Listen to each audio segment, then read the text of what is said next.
Cody Alexander, Match Quarters. Today, we're going to be breaking down the technique of Sauce Gardner. Since being drafted number 4 overall in the 2022 draft, he's hit the NFL ground running. You could argue he's the number 1 corner in the NFL. He's by far one of the best man corners in the NFL. Now, in the Jet system, he does a really good job in what they ask him to do. They run a lot of cover 1 and they run a lot of quarters. When you mix the man technique that he has, this is where he really excels. He struggles a little bit in cover 2, but that's not something that the Jets do ad nauseum. So we're looking at a cornerback that's long, lean, and can run. Exactly what the NFL is looking for in an outside boundary corner. I have him as a number 10 corner from last year, though you could argue being the number 1 man corner in the NFL should make you the number 1 corner overall.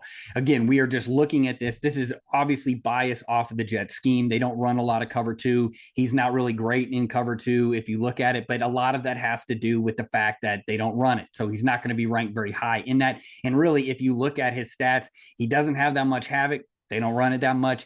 He doesn't have any explosive. He's not giving up any coverage yards per rep, so he's not giving anything up. It's just when you look at this, don't be shocked that it's low. The Jets don't run cover 2. Remember, the Havoc rating that I've created is biased towards the system. It tells you how good is that player playing within that system, and then it goes and compares it to the rest of the league. So he is the number 1 man corner in the league. He's the number 21 zone corner in the league coming off of last year. He's the number 10 composite when you average in your run ranking as well.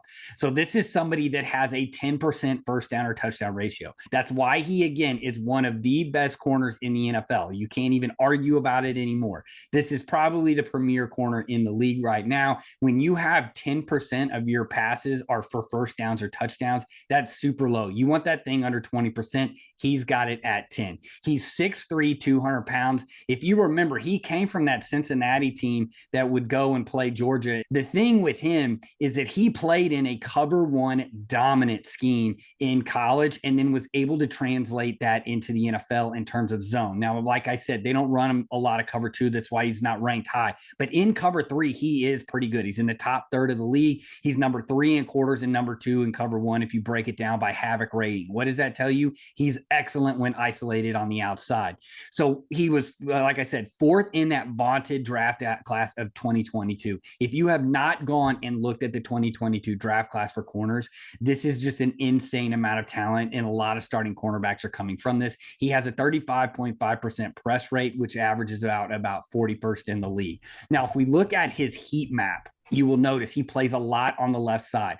Now, what I like to see in a man corner is a lot of passes on the outside. That means he's pressing, he's forcing everything out. They're trying to run comebacks and fades because that's all he's giving them. You can see here in the slant zone, that's where he's getting it. He will travel every once in a while, depending on if he's guarding somebody. But as you can see, when he's traveling, it's usually within a zone. He's tackling running backs out of the backfield after he's traveling with somebody else. But notice how he's playing mostly on the left-hand side. Let's get into the tape and let's break down his technique. In our first clip, we're going to watch Sauce go up against Davante Adams of the Raiders.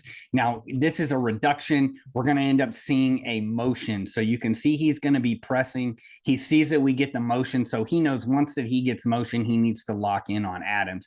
Now, what I really like about him is he knows how to use his levers. Sauce is a long corner, and so being long in understanding how to use your leverage, like being able to use your arms and understanding route releases is really critical so you can get hands on the receivers. So what I really like about this is anytime that you get a walkout by a receiver, this should be alarm bells in your head that this is going to be an option route. And what I really like about Sauce is that he does not panic. He doesn't scoot back. He understands what he's getting right here. You get the walk up, and he's essentially going to hold the line. So he's like at 2 yards off of the line of scrimmage. I'm holding the line. You're going to have to run through me at this point. So because Adams has walked off, he now has to really plan and drive and get out. He has to accelerate out. This isn't a moving target. So Sauce is going to sit here and he's going to double hand press and just kind of push off Adams. You can see Adams works inside. He does a nice job of staying connected to the top of the hip. And then once Adams pivots back, again, we're getting jerk routes. We're getting option routes. Anytime we get a walk off, a skip off, a hop off, however you want to look at it, if they attack a DB vertically into their stem and they're really kind of walking off, sauntering off like we just saw, this is typically going to be an option route.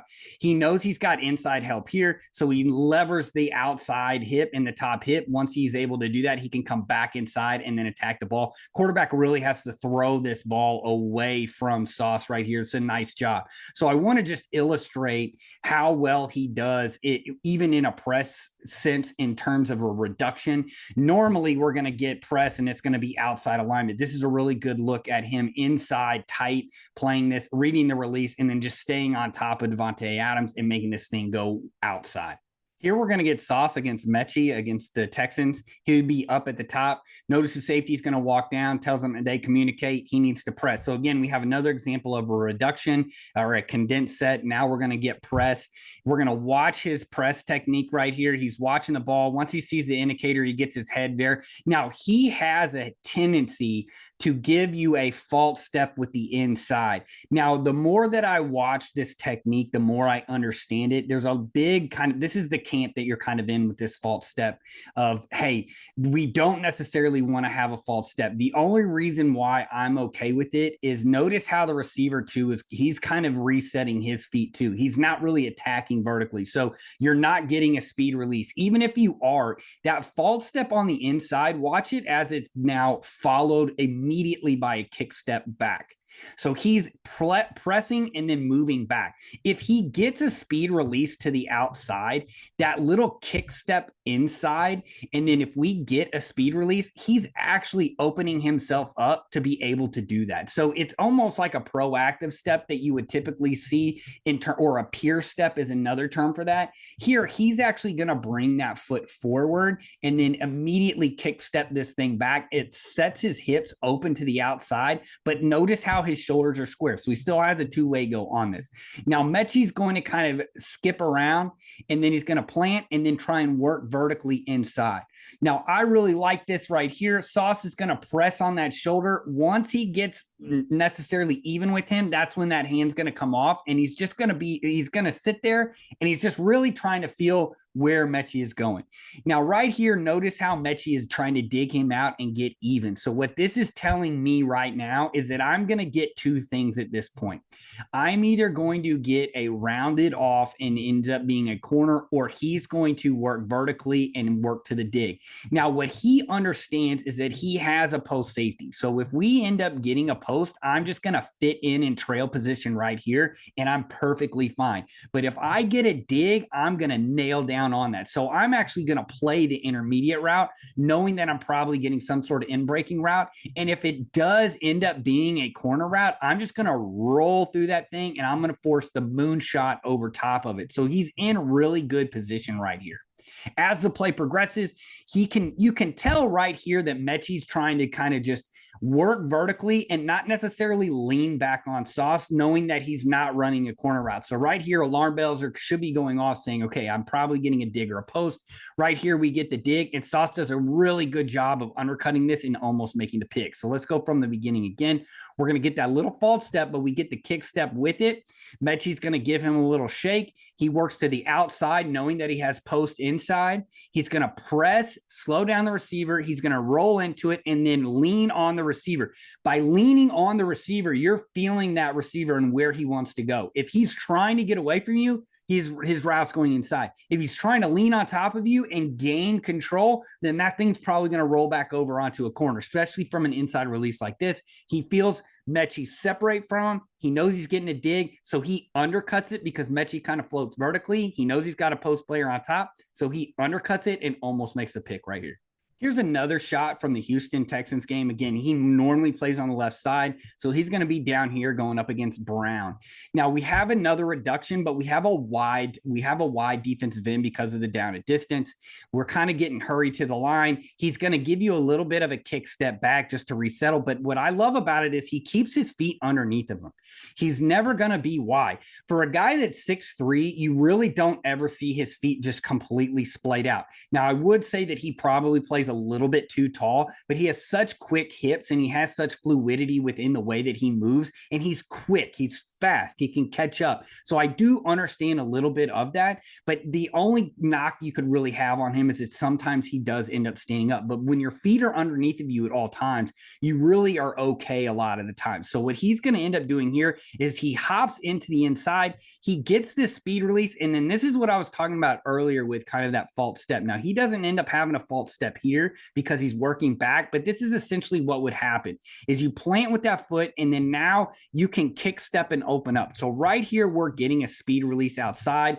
He's going to plant with this inside foot, kick this thing open, and then he is going to then go press that near shoulder. As the receiver heads outside, you can see that he's going to try and get vertical right before the number. So this should be a tell right here that he's probably going to break off. If he really wanted to run a fade, he would just keep going outside, let the quarterback throw him open. Here, he's trying to get vertical right on the numbers to kind of wall him off, and then he's going to push off of him right here. This is another good example of him getting his hands on that shoulder to feel the contact of the receiver. If the receiver's pushing back on me, then I know he's probably trying to work something vertically, which here I have a double receiver. I have another receiver coming in close proximity. So I know it's probably not going to be a vertical. So if he's trying to press me vertically, I know he's going to drop out at some point, or he's just going to keep going. But if this was a true fade route, he would just keep trying to run away from me. Here, Sauce feels this. He gets that little bit of a push off. And then I just really love his transition because he keeps his feet underneath him at all times. He's able to kind of press, round off. And then again, this ball is in a perfect spot by Stroud. And what does he do? He punches through the hands and finishes really nice. So again, not a lot of separation, which is what you want in a corner. You don't want a lot of separation here in a man situation like this. Punch the balls out of hand, finishes the play.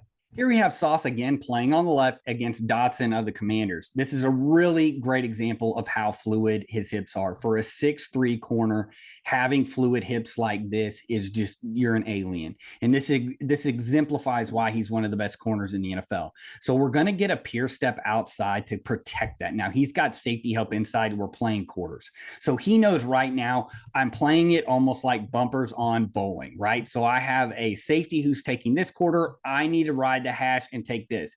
If he comes to me, I take him. If he goes to the safety, I'm going to just work and find help. So here, what Dotson's going to do is he's going to run a comeback route. So he's actually going to stem vertically, and then he's going to drop underneath. So once Sauce climbs on top of him and he gets to the sticks, he's going to actually work underneath the Sauce. Watch the fluidity in the hips. So from the beginning, we get a peer step outside, kick step, open up. Once you see that it's a vertical, Sauce is going to work. Knowing that he has a safety on top, he's going to try and work to get shoulder width and right on top of that shoulder. Dotson's going to take advantage of his leverage and come underneath. And instead of panicking, Sauce just flips his head, center field turns, and gets on top of this. This is a beautiful play, and why you work a center field turn for just this. And again, center field turns really nice when the receiver's super close and you don't want to lose any of your speed and momentum. Notice how he rolls over and is on top of the receiver. This is beautiful. And another example of why he is just one of the elite athletes in the NFL. Stays on top, quarterback has nowhere to go, and just ends up throwing the ball away. Now, this ends up converting into an out and up, and this is another good example of him being able to play through this. Notice how he's waiting for the ball on the inside. He feels that it might be a scramble, so Dotson just converts this thing into a vertical, and he's right there underneath.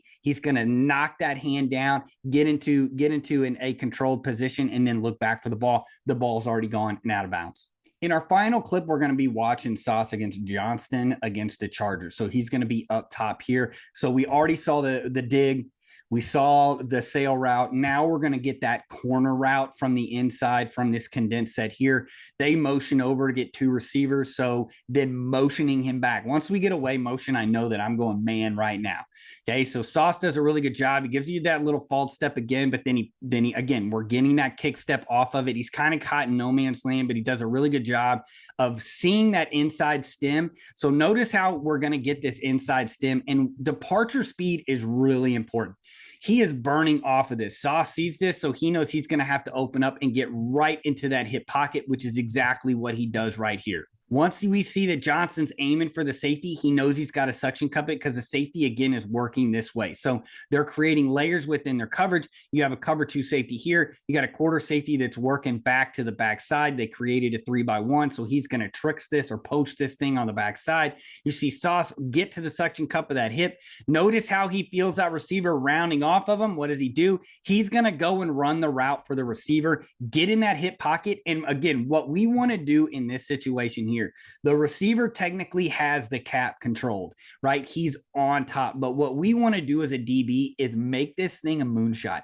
We want this quarterback to have to throw the ball as far as he possibly can if he's going to beat me. Sauce is able to also see this, and he's actually just going to wall the receiver off, and he ends up putting his hand up, getting that receiver, getting the ball. The play is over. So this is a nice example of playing a reduction on the left side.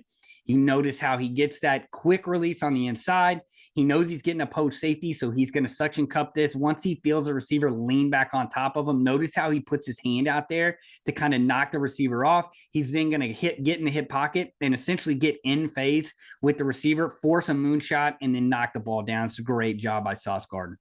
There's probably no better corner in the NFL when you need to lock down a receiver. And Sauce Gardner is that. He's long, he can run, he can play with his levers, he does good in press, he does good in off man. We illustrated here too, the fluidity of his hips for being 6'3" is just, he almost looks like putty out there. He just folds with those receivers, and he does a really good job of keeping them off of him and then also being in control. If there's anything a negative that you could say is that sometimes he just plays with too much of his height, which again, being 6'3", that's probably hard to stay in your tuck all the time. So when you're watching him and then you're watching DJ Reed on the other side, those are two completely different corners, two completely different body types. But the one thing that the Jets do really, really well is they play quarters and they play man. Sauce is a perfect fit for that scheme, and he's a lockdown corner. And again, he's number 10 in my composite, but he's the number 1 man corner in the entire NFL that I have in Havoc rating. He's awesome. He's a great watch. Thanks for joining me today.